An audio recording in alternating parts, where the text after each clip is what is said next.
தீராத கஷ்டங்களா? கடன் கண்ணீர் கண்களை வதைக்கின்றதா? கடன் தீரவில்லையா? கவலை வேண்டாம், உங்கள் வராகி தாய் வந்திருக்கிறாள். செவ்வாய் அல்லது ராகு காலங்களில் மஞ்சள் தூரி வைத்து நெய் விளக்கு அல்லது நல்லெண்ணெய் விளக்கு ஏற்றி ஒரு எலுமிச்சம்பழத்தை உங்கள் கஷ்டங்களை நினைத்து, என் கஷ்டங்கள் தீர்ந்து விட்டது வராகி தாயே நன்றி என்று ஒரு மஞ்சள் துணியில் எலுமிச்சம்பழத்தை முடிந்து வராகி தாயின் பாதங்களில் வையுங்கள்.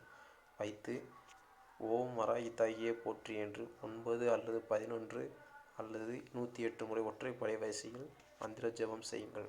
மறுநாள் காலை எழுந்து ஓடும் நீரில் என் கஷ்டங்கள் தீரட்டும், இனி என் வாழ்வில் கஷ்டங்கள் கிடையாது, என் கஷ்டங்கள் இதோடு ஓடட்டும் மாற்று நீரில் என்று மறுநாள் காலை விட்டுவிடுங்கள். விட்டுவிட்டு மறுநாள் காலை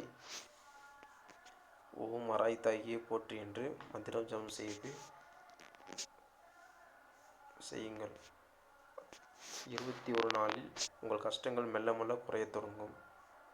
எந்த மந்திரம் வாசனை செய்தாலும் நம்பிக்கையுடன் செய்தல் வேண்டும். அப்படி செய்யும் பொழுது மட்டுமே அந்த மந்திரம் பலிக்கும்.